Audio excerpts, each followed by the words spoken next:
Messi কাণ্ডে অরূপ বিশ্বাসকে তলব করল বিধাননগর পুলিশ। শনিবার এফআইআর দায়ের হয় প্রাক্তন ক্রীড়ামন্ত্রীর বিরুদ্ধে।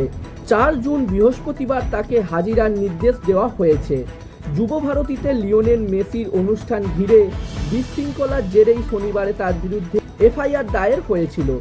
তার মধ্যেই ক্রীড়া সংগঠক শতদ্রু দত্ত প্রাক্তন ক্রীড়ামন্ত্রীর বিরুদ্ধে 100 কোটি টাকার ক্ষতিপূরণ, আর্থিক ক্ষতি ও মানহানির মামলা দায়ের করার কথা জানিয়েছেন। যুবভারতীতে মেসির অনুষ্ঠানের আয়োজক ছিলেন শতদ্রু। বিশৃঙ্খলার পরেই তাকে গ্রেপ্তার করা হয়েছিল। বর্তমানে তিনি জামিনে মুক্ত।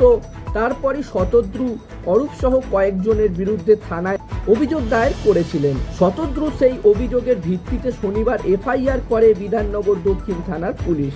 অরূপদের বিরুদ্ধে 5টি ধারায় এফআইআর করা হয়। সেই এফআইআরের পরেই প্রাক্তন ক্রীড়ামন্ত্রীকে তলব করল পুলিশ।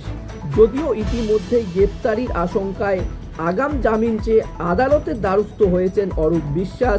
মেসির সফরে যুবভারতীর অনুষ্ঠানে প্রচুর টাকার টিকিট শতদ্রুর কাছ থেকে অরূপ বিশ্বাস দাবি করেছিলেন বলে অভিযোগ। তার অভিযোগ, টিকিট দেওয়া না হলে, তার কথা অমান্য করলে অনুষ্ঠান বাতিল করে দেওয়ার হুমকি তাকে দেওয়া হয়েছিল। প্রায় 22,000 টিকিট নিয়েছিলেন অরূপ বিশ্বাস। পরে সেই টিকিটগুলো কালোবাজারিও হয় বলে জানা গিয়েছে।